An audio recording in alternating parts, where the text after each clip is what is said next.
Our next speaker and last speaker is my boss, Charles Sondergaard. He'll be speaking to you on Perth and his views on that. And then we will have two prize givings and then food and drinks afterwards. Thank you, ladies and gentlemen. It's Charles. Thank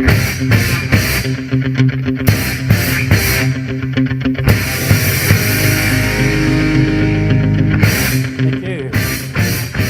Yes, good evening. Okay, the evening has taken a long bit out of your lives, so I'm going to be hard and fast and give you a real quick update on where the world's going, where Perth is going, and what's happening. So let's go quick. Oops, that one doesn't go quick. Okay, we got there. Okay, real quick, favorite strategies for people solving problems, and where are people coming from, what's driving them into Perth, things like that. So, the big elephant in the room, the housing price bubble. Is there a bubble? There's a very particular bubble in Sydney. Sydney's like London, and so some properties have really gone up, and these are in close to the centre. So, for example, I was chatting to an economist at a presentation a little while back. He bought a 2-floor apartment a couple of years ago in Glebe for 1.2. It's worth 1.7 today after 2 years. His mate bought a 3-bedroom townhouse. They spent $100,000 on it, lowered the ceiling, put another room upstairs, and they sold it for 2.2. So it cost 1.3. They spent another 100. Okay, that's crazy stuff. So Sydney sort of peaked out there in that Sydney CBD. So what's the future hold for Sydney on price growth in that city? It's going to stabilise there. Is it going to suddenly halve or drop? Probably not. But then if you were to go out to Parramatta, you haven't seen this kind of growth. Now, Parramatta's 35 k's from, or 40 k's from Sydney. It's got lots of space around it, so you're not going to see that kind of crazy stuff. So don't get mixed up with the news when they talk about Sydney prices going crazy. It's not everything. Sydney and Melbourne were the biggest ones, and then Brisbane. So they're building too many apartments in Sydney and Melbourne. What's going to happen is once these projects finish, they're going to continue building apartments, but at half the rate that they've been building. So that's going to put 10,000 people out of work. Now, in the last budget, they said they're going to spend $25 billion, a train line from Melbourne to Brisbane, and other roads upgrades. And we're getting a little bit of money out of that too.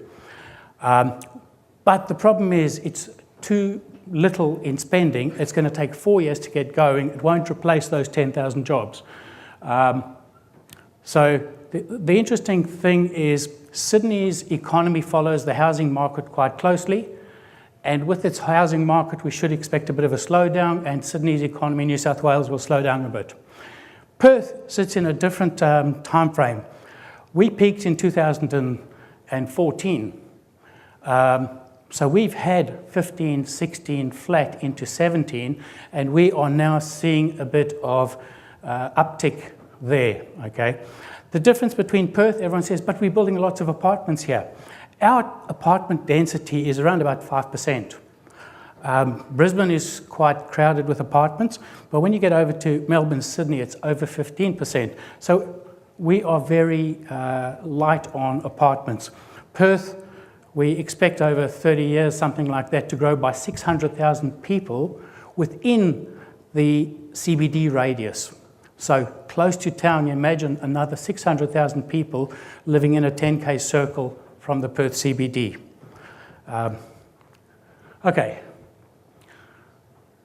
Here's another interesting thing. They just changed all the visa rules.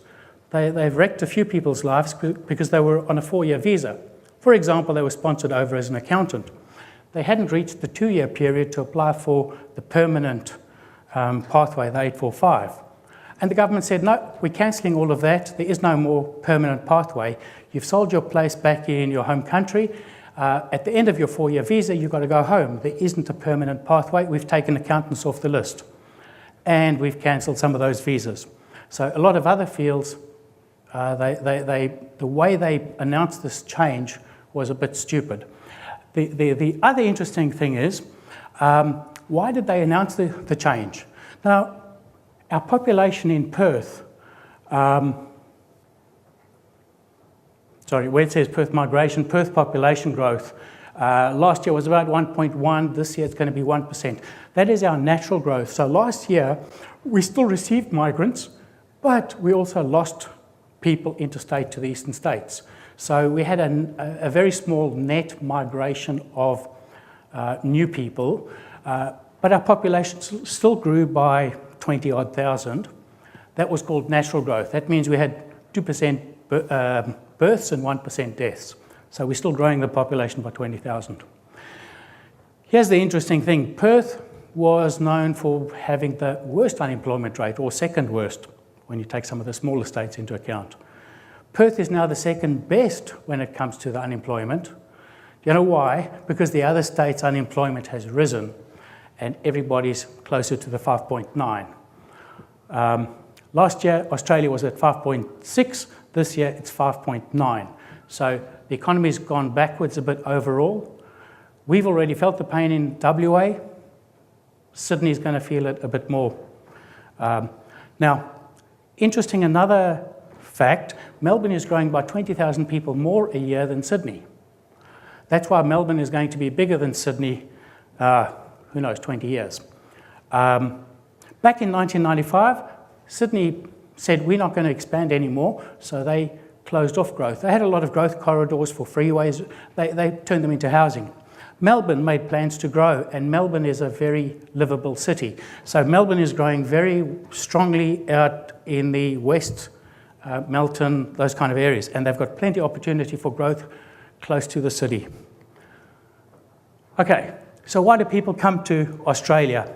And me, I'm a fan of Perth. Why are they coming to Perth? My fiancé is from Poland. Around about 40% of Polish people, 35–40%, want to leave their country. Weather's crap, the economy's okay, but they earn about, the average person there earns about a third of what an Australian earns on that income. We've got great lifestyle here. Perth's a great city. So we've got jobs, good place for children. South Africa, it's dangerous, so they move for their children's sake. Secure, we're far from wars, well, except for that nuclear missile coming from North Korea, and good lifestyle and a good country. So we've seen rapid growth in the last 25 years, compared to Adelaide, which is stuck in a time warp.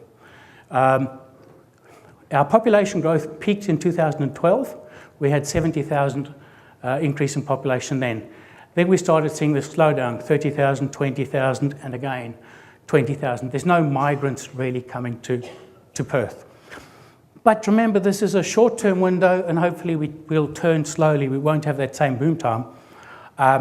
We were the fastest growing city in Australia. We will get back to it. We're a frontier state, and it just takes us a bit of time. So I've said over 15 years we'll be bigger than Brisbane. It could take 25. So just to put it in perspective, and this is a 2012 to 2060 forecast, the next 40 years. Can you see that our growth rate, WA, will be 320%, as against Brisbane, Queensland, 100%. So we've gone through a bit of a slowdown, things are picking up, but everybody wants to move to Perth. It's the best place in the world to live. That's what I think anyway. So while ACT is showing growth, who cares? It's very small, insignificant, territory doesn't count. Victoria will grow at 83% average, New South Wales at 57. You see how I said Melbourne will overtake. And South Australia will struggle on, and Tassie, don't talk about that, not important. So here's the thing. Last year, our GDP growth beat expectations. I can't remember, these are my rough guesstimates. I think it was around about 2.93%. Scott Morrison says we're going to have 2.5% GDP growth.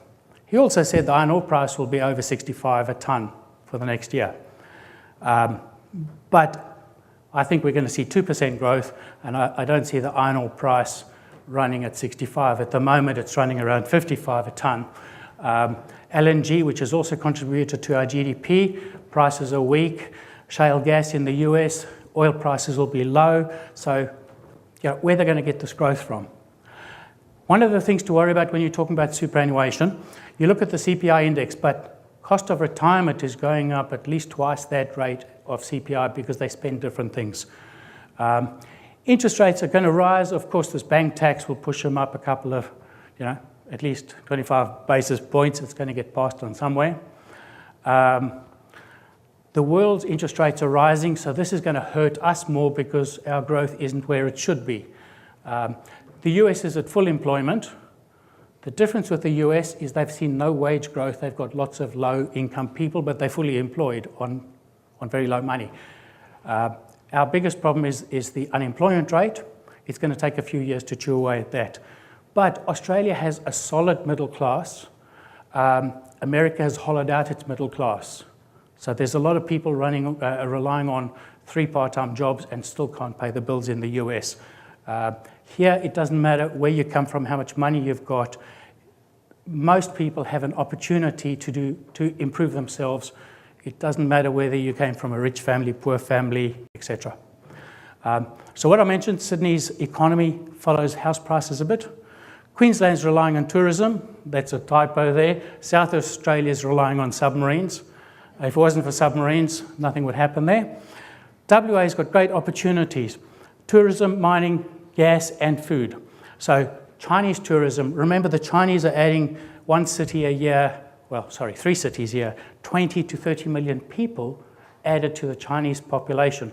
That's a massive middle class. They've got 600 million middle class people. These people are coming to Perth. We're getting more famous. Our mining continues. It's not just we've had the iron ore, there's lithium, there's a whole lot of other projects. The gas expansion will continue, maybe not as much, but it's still a massive oil and gas contributor. Food. Gina Reinhardt and some friends from China bought Kidman & Co., which owns something like 3% of the land in Australia, massive cattle company.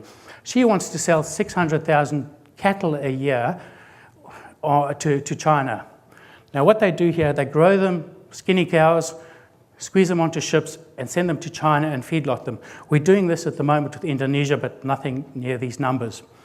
It would be nicer if she could grow them a bit fatter here and chilled meat and do it that way.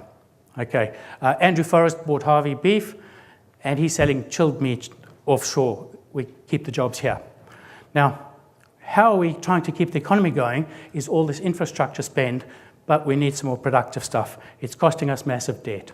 So I'm going to go quite fast without talking through every point so we can go and have a drink. We had massive growth. We had massive construction spend. Okay, we are seeing massive and still ongoing expansion on the gas production. But there's less construction and there's more in maintenance work. The budget said we're going to get 65 a tonne for iron ore. Maybe the budget's optimistic.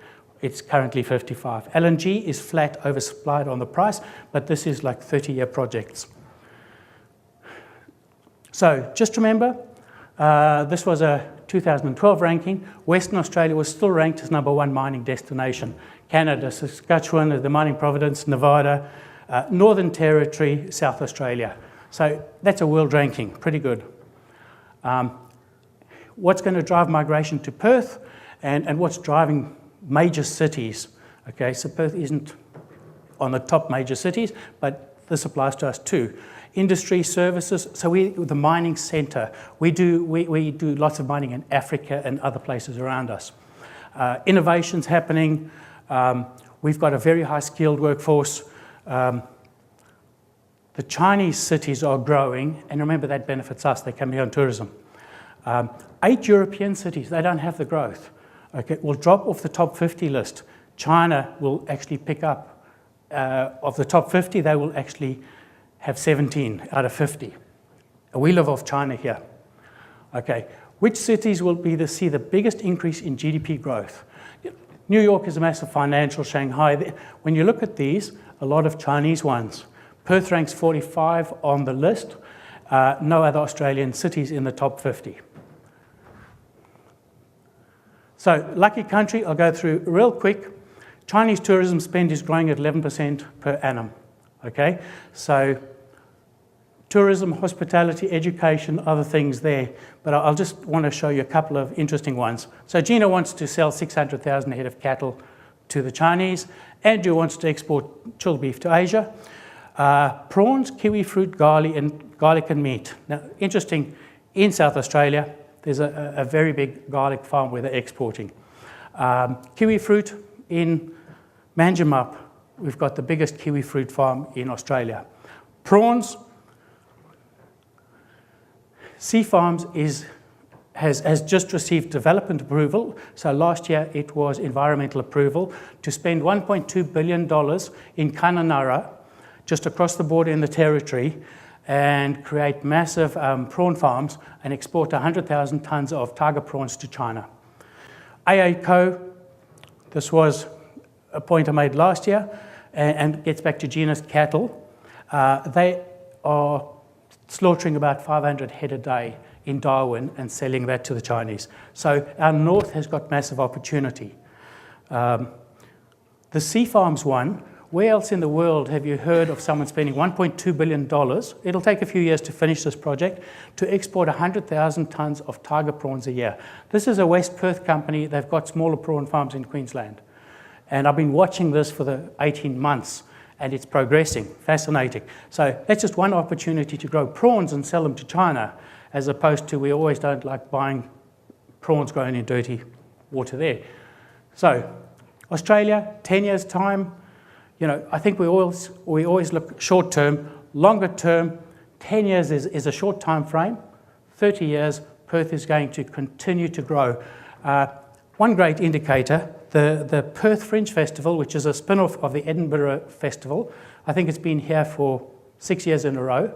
The government, at the same time, it was controlled by the PF, Perth International Arts Festival. The government has split that apart and said, we're going to give an extra $200 million to fund the Perth Fringe Festival because it has been so successful.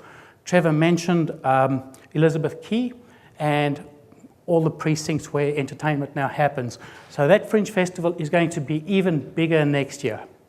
A lot of locals go to it. I remember going to it last year, bumping into a couple from Scotland. They were visiting their family here. So the visitors, go to our events as well. That's us. Questions? How about we go out and have a drink? Questions are there. Thank you.